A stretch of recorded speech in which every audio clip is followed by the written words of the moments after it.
Good afternoon, everyone.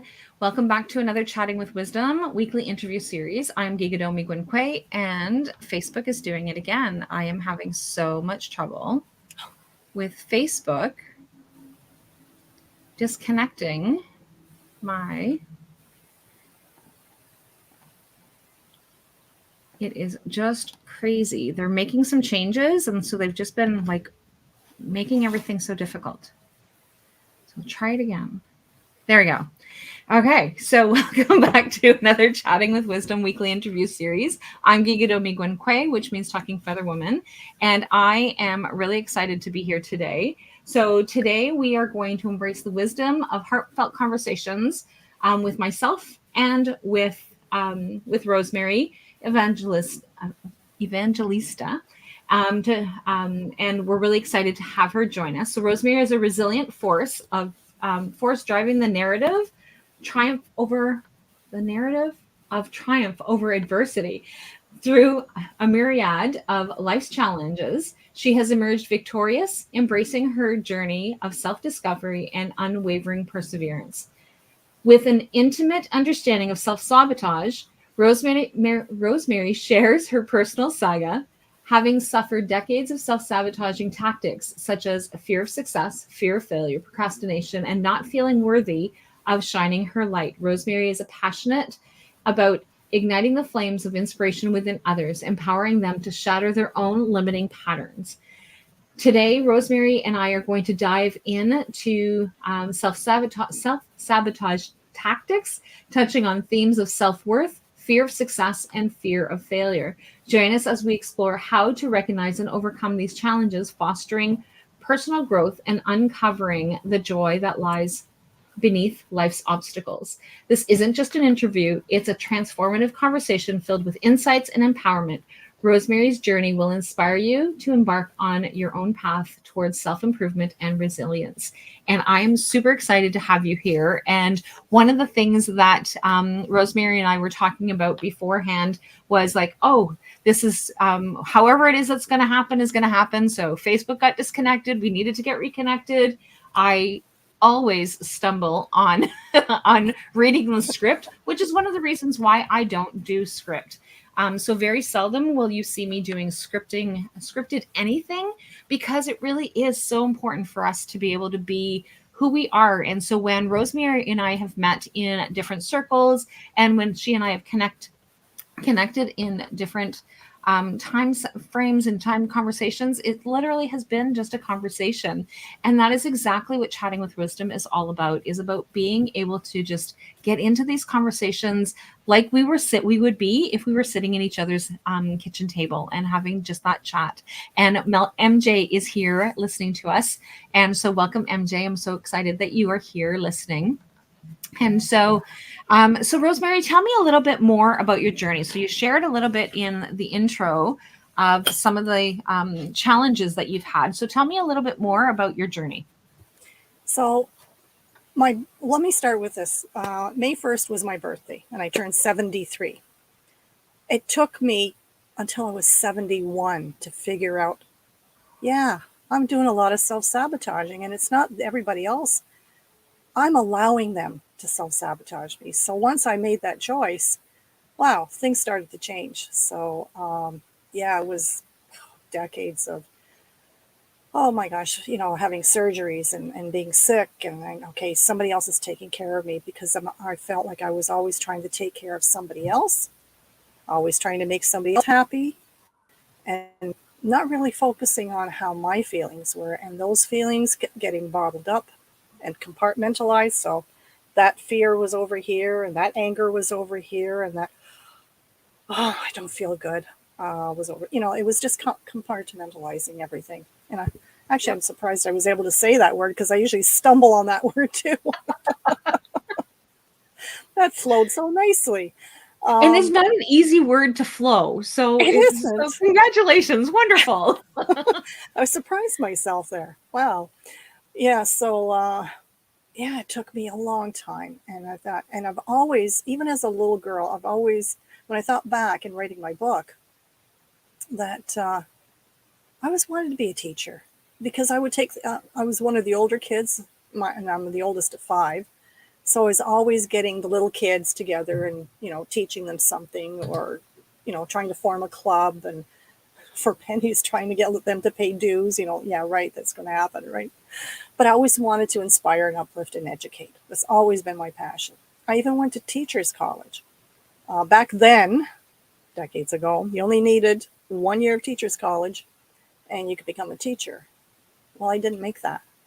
And I to this day, I still don't know why I didn't graduate, but I was done. That was it. Okay, fine. I'm not going to be a teacher. But it was meant to be, because I would not have been able to do what I'm doing now. So that failure, if we call it a failure, was a stepping stone, which took decades for me to realize, yeah, there's a different path for me. And I love that you actually reframed that into a stepping stone, because Mhm. what we see as a failure at times is literally just that. It is that stepping stone of that wasn't your journey at the time. Your Yeah, journey at 73 is the teaching part, right? So that's right. that is where you were left, but that is not where your journey was supposed to take you back then. Because had you have not taken those steps and done these other whatever it is, whatever roadblocks that were in the way, or what other stepping stones were in the way, then you would not be who you are right now in this particular moment at this particular time. Right.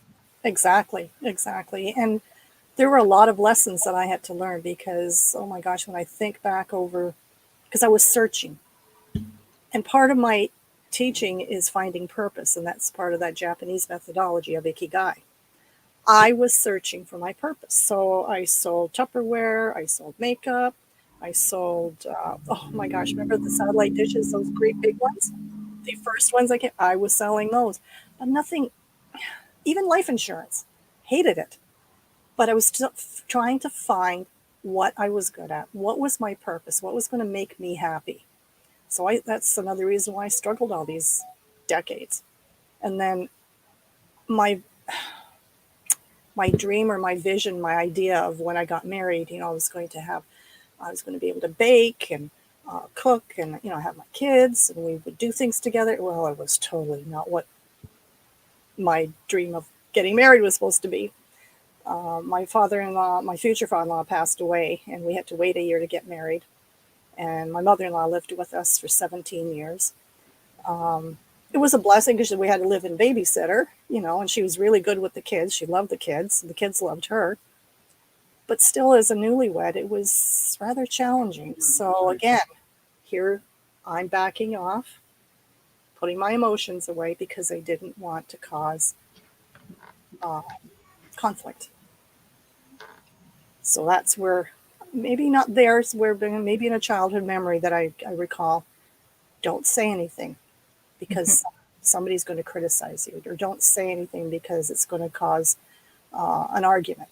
So I would step back. And over the decades, stepping back and stepping back, until I decided, hey, I need to do something for me. This Yes. is not what I want. Stand up for myself. Yeah, so my gosh, I tried so many different things and nothing really worked. And how can I rephrase this? It was a failure because I was never successful in that. I was publishing a magazine. It was a great magazine, but I did the Einstein thing, doing the same thing over and expecting a different result, because I Yeah. took it from another couple. They didn't want to do it anymore, and I loved it, so I'm going to do it. Yeah, well, I ended up doing the same thing they did for 6 years. So that, it's compounding. Like, oh, I can't do this. I'm not good at this. I'm not good at anything. So that little self-talk, that little guy on the shoulder that's always talking and saying, well, you're not good enough, kept talking. And I kept listening. And I allowed it. But once, like I said, once I made that choice, hey, I know what I want to do now. And it does take some time sometimes for us to be able to figure out what's that next step. Where do we need to go? What is it that we need to do? And I know that people get fixated at times of like, well, everything should be running smoothly.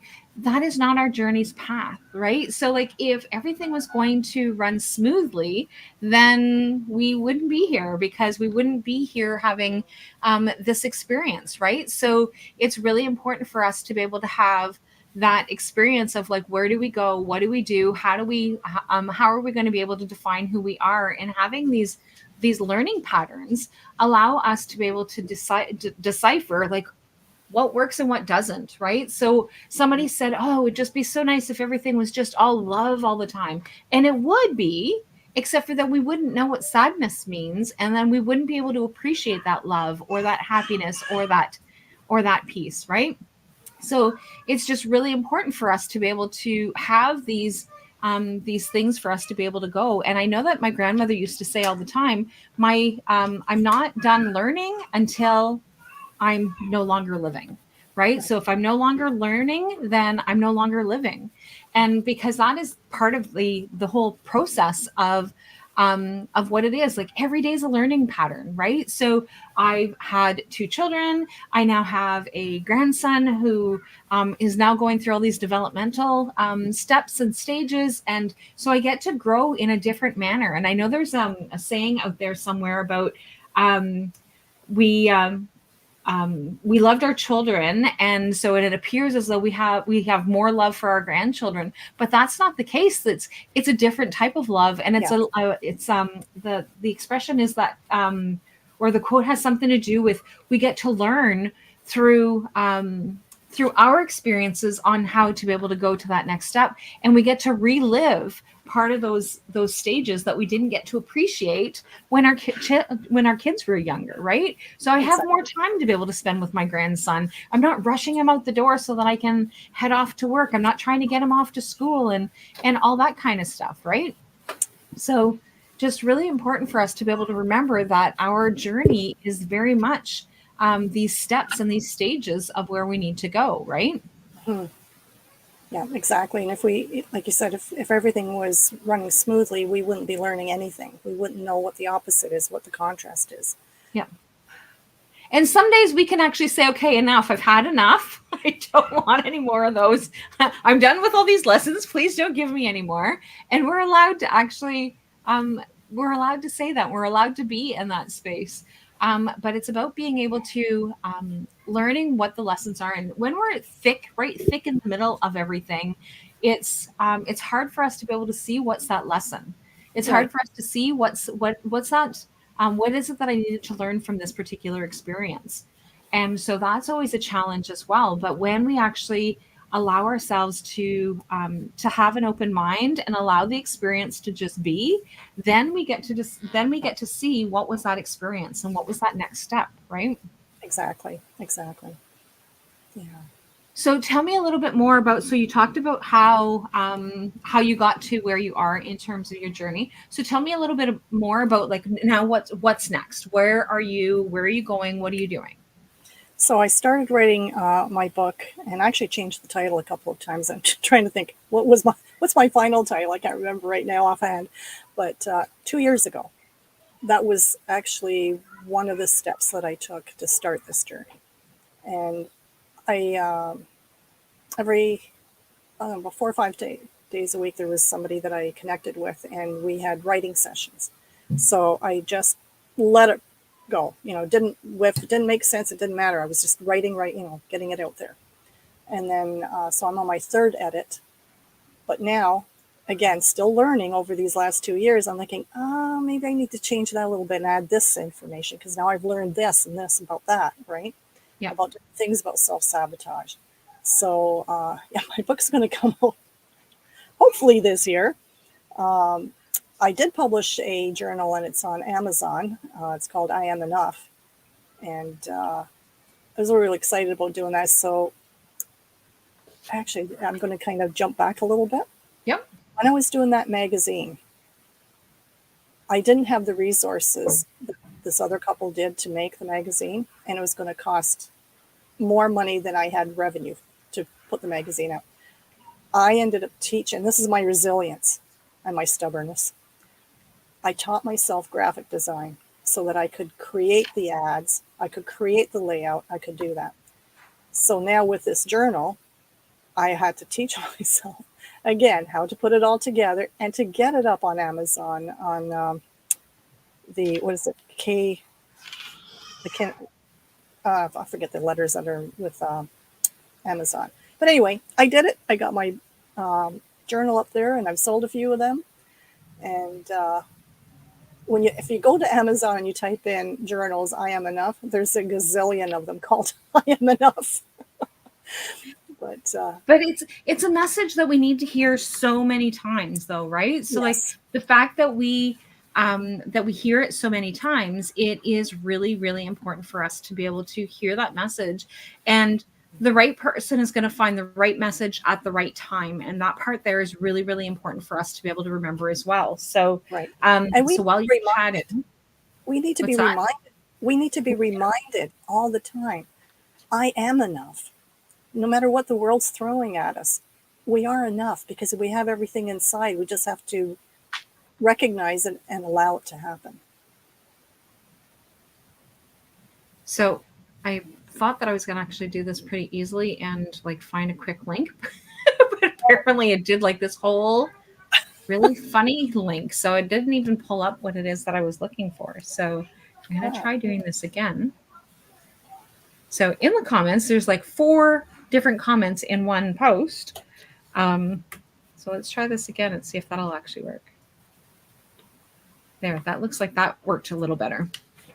So, but it's like this great big huge long thing. But I found the post, I found the link so that if you guys are interested in being able to go and have a look at Rosemary's journal, then it gives you that opportunity to be able to do that as well. So because I don't know about anybody else, but I can always use more journals.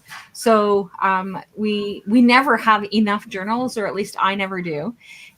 And so it's just really important for us to be able to figure that out, right? So I do want to add in the journal, there's like a full color image with the verse, and then a couple pages for you to write.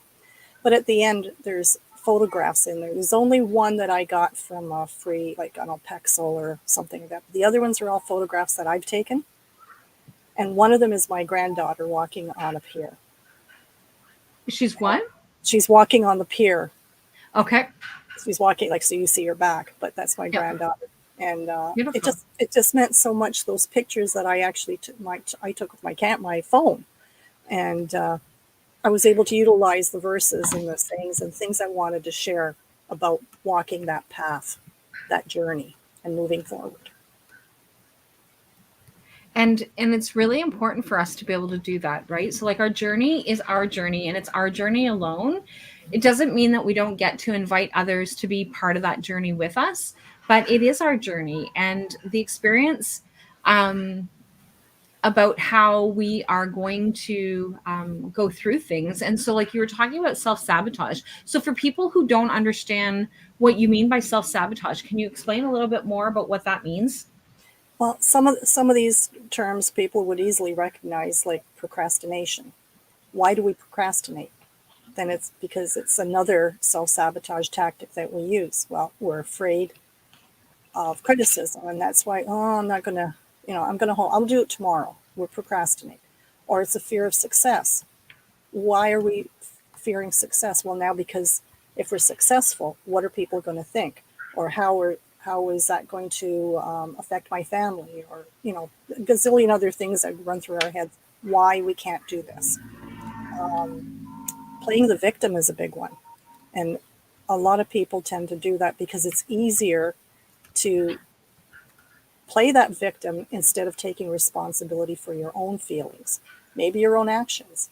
But if you always, a victim would not take the responsibility, but say it's everybody else's fault. It's their fault because they did that I'm feeling this way. Yeah. And it's really important for us to be able to like recognize some of these things. And that's why when we actually take a look at some of these things or some of these tactics or some of these things that we do that stop us from taking that step forward, right? So sometimes the procrastination, for example, is just literally just that fear, right? So what's that next step that we need to be taken? It's like, oh, I don't know about doing a live, right? Like I remember the first time years ago when people are like, oh, just go ahead. Like when business coaches would be just jump on live. And I'm like, are you insane? Right. So then I put it off and I put it off and I put it off. And so then I started doing lives, which was that part there got better and got easier. And then I said, okay, well, I'm going to go ahead and do a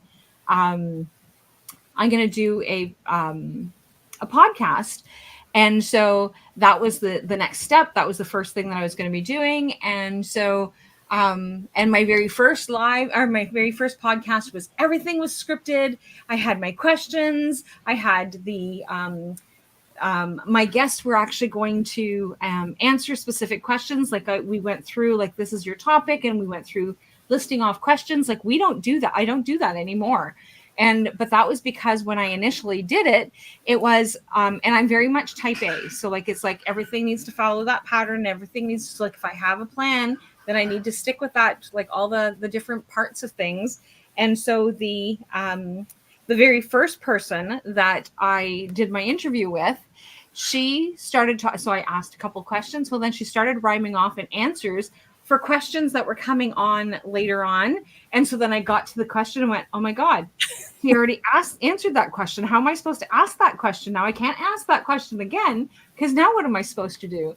So then I was like, okay, so this is just one person. I did it again with the second person. And I'm like, okay, that's just not going to happen. That's just not going to make things easier. But it's just really important for us to be able to remember that sometimes that fear is just taking that next step, right? So like if we look, like I use my grandson as an example a lot, because he's my life right now.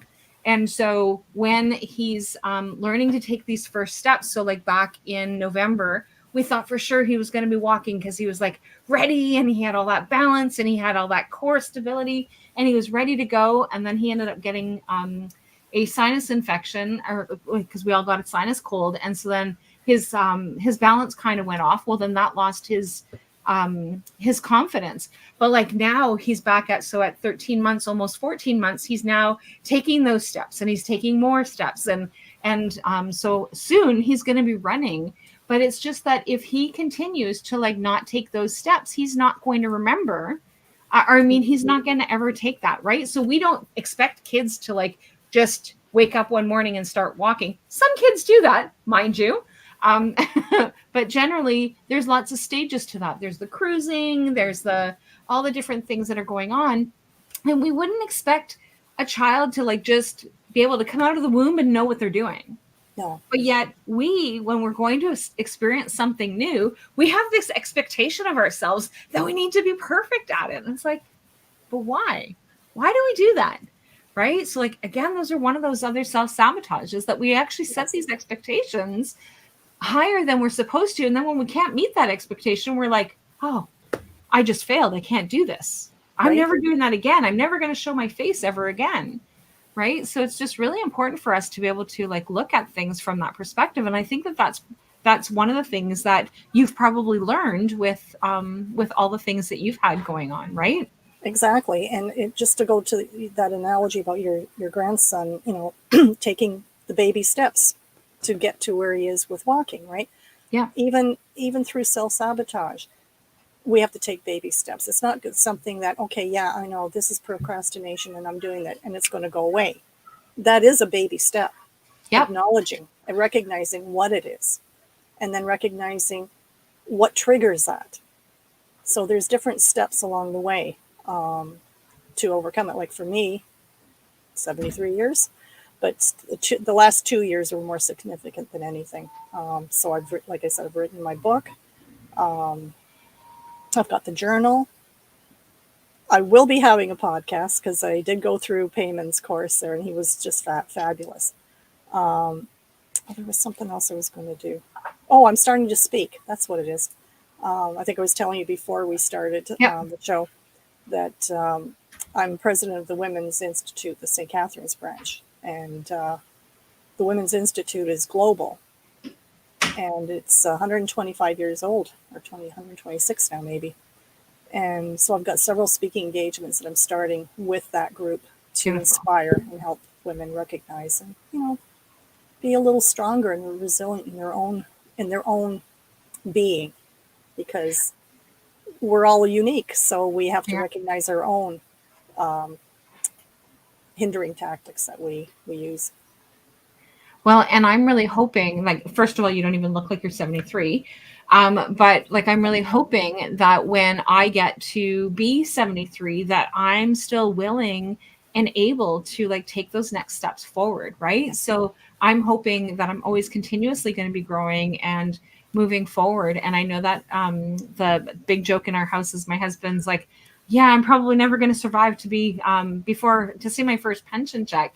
And so, and I'm like, yeah, well, I'm living to be like over 100. Like I'm making it to 100. Me too. And so like, that's where I'm going. And so, and I know that, that my girlfriend, one of the things her grandmother is actually, I can't remember how many years after 100 that she was before she passed away. And she said it was just really sad that like, there was like nobody left that she knew, like there was like, and it's like, but my intention is to continue to know people. Yes. Right. So like I don't plan on just sitting back and being idle at that time. I just really want to be able to, I'm really hoping that I actually get to continue my life as well as I possibly can. And so doing everything I can to look after myself now is really important, but I'm really hoping that I have the confidence and the ability to be able to take these big, huge leaps at the age of 73, right? So kudos to you on this. And that is absolutely amazing that you have that strength to take that step. My husband would say, it's just my stubbornness because I'm a Taurus. I'm an Aries, so I'm very fiery and I'm the do. So my grandson is actually crawling his way up the stairs. So we may have a visit from my grandson. He can actually hear me up here. My husband just went and picked him up. He's having a sleepover tonight. Oh, and nice. so when they first came home, my husband came and brought him up and I'm like, I'm on alive. And he's like, okay. So we brought him back downstairs and now he's just escaped to upstairs. And so he's coming over to see Nicole. Hi, are you coming over to say hello? And so like, that is just really, Leslie, back. Are you coming up here? This is live. So this is our Clark. Say hi. Okay. He's like, oh, I want to like reach for things. So you're gonna go back and see Shumas? Okay, go back and see Shumas. Nicole will take you out there, okay? Here. Yes, you can have one of these. Shumas can break it. That was good timing. That was good timing because my husband just came and passed me a note. Do you want? He's making chicken wings. Do you want me to cook some? All in good timing, right? So I have like little lifesaver candies on my desk, and so he's quite interested in them. So I just handed him handed my husband one and said, "Here, you can break it up piece for him." But like, it's just really important for us to be able to just take those steps and do whatever it is that we need to do. Like, I know that some people will be like, oh my gosh, my grandson just came in here and like, how am I going to do that? And it's like, come on, let's go. Go with right? the This is my life. This is what it is that I have going on. And I work from home, which I absolutely love and adore. And, but part of that is like, I have grandchildren coming in. I have kids that come here after school and I have a husband. And so like, we have all these different things and I have pets who generally I take and have to move down. My cat escaped. So we have to go and try and find him when we're done. And so he won't let my husband get close enough to him to bring him into the house. But it's just all these different steps and all these different things that we need to be doing to like get to the next level or get to that next step. But we also still need to be authentic to who we are. Right. Yeah. So like when you were talking about like that image of your granddaughter and how that made it into the book and how that is just so important to you. Right. Whereas other people would say, oh my gosh, I can't believe she put a picture of her granddaughter in there. And it's like, but it has nothing to do with whether or not they believe or they don't believe. It has to do with what's coming from ourselves and where are we authentically. And your granddaughter is a big part of your life. Right. So like, and that is really important for us to be able to like be and show up exactly the way that we are. And so, and like I said, it took me a long time. They use that former procrastinator or the former perfectionism or whatever, like that, right? So it's like I try really hard not to make that my focus anymore, right? So I try really hard to be like, what's my next step? Where am I going? How am I doing this? And how am I going to make things easier?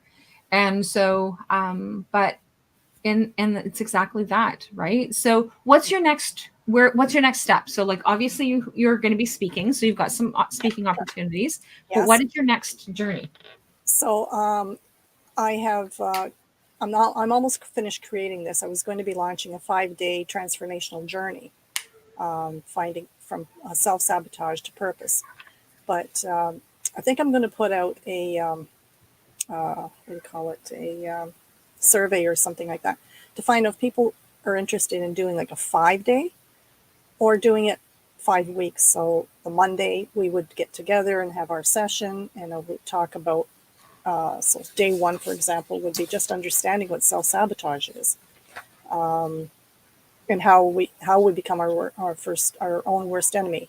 And the second day would be discussing the concepts of logotherapy. And through my discovering about my own self sabotage, I'm learning about all these other methodologies, like Viktor Frankl. He was a psychiatrist in World War II in one of the concentration in Auschwitz, actually, and what he studied with all those extreme conditions of negativity and what people were doing to sabotage their own happiness there. And then what third day would be understanding the methodology of Ikigai. And I alluded to that before about finding purpose. Yeah. I just a little side note on that because that's a Japanese methodology. I don't know if you've heard of forest bathing. That's what they do in Japan quite a bit. And I found my happy place here in St. Catharines. It's right by Lake Ontario, and it's an eco park, a forest, all natural. And this was in February, and it snowed, and it was melting, and it was raining, and there's lots and lots of puddles. And I was stubborn, determined I'm going to stay on my path. The one path was super flooded, so forget that. So there was a log over this one. And yeah, I did literally a forest bath. I fell off the log into the puddle. I don't think that that's what they meant by forest bathing. No. It was towards the end of my walk because it was cold. And when I got up my winter coat, all the water went from my waist right down into my boots.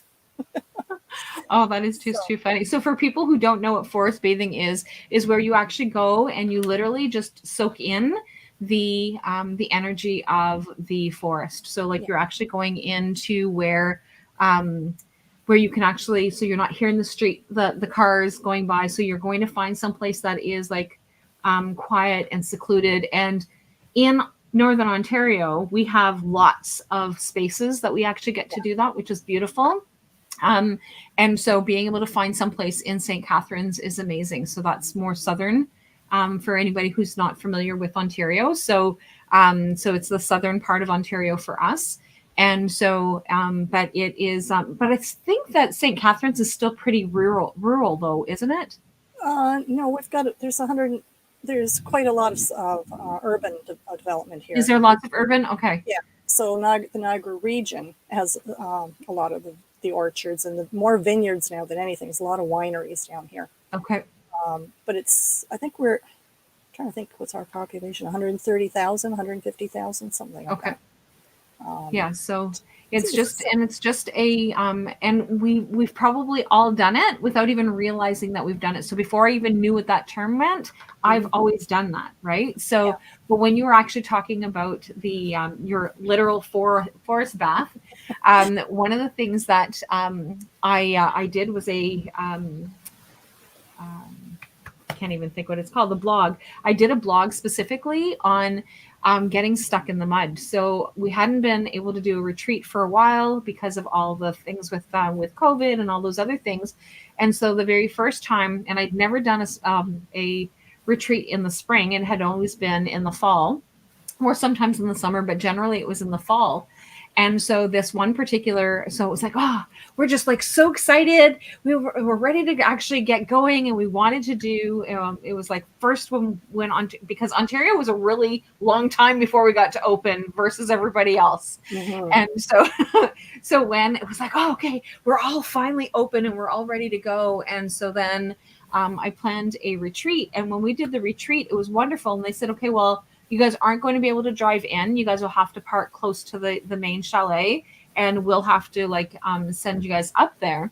Well, we literally got stuck in the mud. And so like people were like, so like the four-wheeler, the one girl who was she was new to the organization where we were staying, and they had left, like the owners had actually left to go and run some errands, and she was trying to get us out. She literally got the four-wheeler stuck, but she on her own was able to, she was bound and determined that she was going to be able to get herself unstuck and get herself out. So like that was one analogy. We had another one of the other ladies who actually went ahead and we were just walking, and then she got her boot stuck in the mud.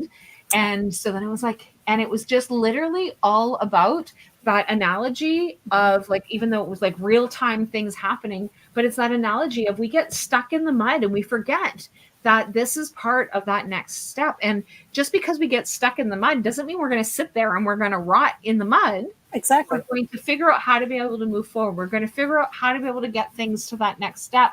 And how are we going to be able to get out? Right. So just really important for us to remember that these analogies, like so literal, the literal forest bath or getting stuck in the mud are all part of our process. Right. And doing the different things. And I don't know what it is. All I heard was my husband say, oh, you little bugger. We put something at the bottom of the stairs. He hasn't learned how to come down the stairs yet. So like that's where we get frightened with him, because we haven't got him to learn that piece. He goes up the stairs quite easily and he can come up the stairs without any assistance. But my husband put a chair at the bottom of the stairs because it's not a place where we can put a gate. And so my husband's like, he managed to get underneath. Under the chair, yeah. So I don't know exactly what it was that happened, but I can hear the frustration in my husband's voice at the bottom of the stairs. So is there anything else, Rosemary, that you think is important for everybody to know before we head out? Yes. When you are, once you can recognize what your self-sabotage is, or you're recognizing that you're getting into a state of like depression or anxiety because things aren't working out, it's important to talk to somebody that you can trust and keep it confidential, right? And that's one of the things that I offer is one-on-one conversation, just like what we're doing here. Just talk, and even just to talk and get it out in the open is first step in healing. That I'm offering the 5 steps. I'm going to call it 5 steps right now, and it'll be an option whether somebody wants to take it over 5 days or over 5 weeks. That's another thing that I'm offering. But it's really, really important to have somebody that you can bounce your own ideas off of, and I would say 99% of the time is when we figure out our own problems. Not figure out our problems. We know what our problems are, but our solutions. Absolutely. What steps we need to and figure out what do we need to do next. And that's one of the things that I absolutely love about my group programs is that by having these conversations allows us to be able to like bounce ideas or bounce thoughts off of each other or brainstorm, or even just hearing somebody else say, oh, this is what it is that I was struggling with, and this is how I managed to get out of it. Then it's like ding, ding, ding. Oh, I can do something similar to that. And I think that that's really important. When you get your program up and running, please let me know, like send me the information, and I will share that on my business page and let people know when that is up and running. So anybody can email me right now and express the interest, because I'm almost done. It's going to be ready. Like beautiful. Anytime. We could even start and then, let me finish. Beautiful. But yeah, it's available. And Okay. what I just want to say, because we are unique, it's important for us to be able to express our own thoughts on what we find what we're doing with self-sabotage, because that's really the bottom line for almost anything, any issues that we're having, whether it's emotional, mental, physical. It all ties in. It does. And it's that, and there's no one that is not going through something similar. Like you are not, like maybe the details of whatever it is that you're going through might be unique, but the overall experience that you have, you're not alone. And it's just so important for you to remember that you're not alone. Yeah. And so when you can actually find this person that you can trust, so being able to speak with somebody like Rosemary who can actually say, you know, I got it. I get it. I understand. Yeah, I remember this challenge that I was going through when I was 42, right? Like, so all these different things that allows us to be able to, like, our experiences is part of our knowledge as well. Right. But sometimes just having somebody as a sounding board and just being able to listen and reflect back to us what it is that we are thinking and saying makes all the difference in the world. And that could be the eye-opening piece to what it is that we need to be able If to I take. could, if I could add one last thing to this, Yep. and this is what I've discovered myself, because I love things that sparkle. Like, I love the gems. I love looking at the sun sparkling on the water, whatever. It sparkles, any kind of sparkle. So what I say to, if you're having a really bad day, if there's, you're feeling really sad, depressed, whatever it is, find something in your day that's a sparkle and that makes you smile. And it could just be the simple thing of seeing the dandelion. I know people don't like dandelions, but it's like the sun in your grass. It's something to make you smile. So look for the sparkle in your day with gratitude. And that is just so important. I was just checking to see if we have your email address, and we do not, or at least I don't see it. I know that we do through the system, but we have. You can leave him, Sheldon. He's fine. Just close the gate. He's just going to keep coming back upstairs anyway. Just leave him. So what is your email address so that we can just make it easy for people to be able to find you? Okay, it's the Riva Experience, and Riva is REVA @gmail.com. The Riva Experience @gmail.com.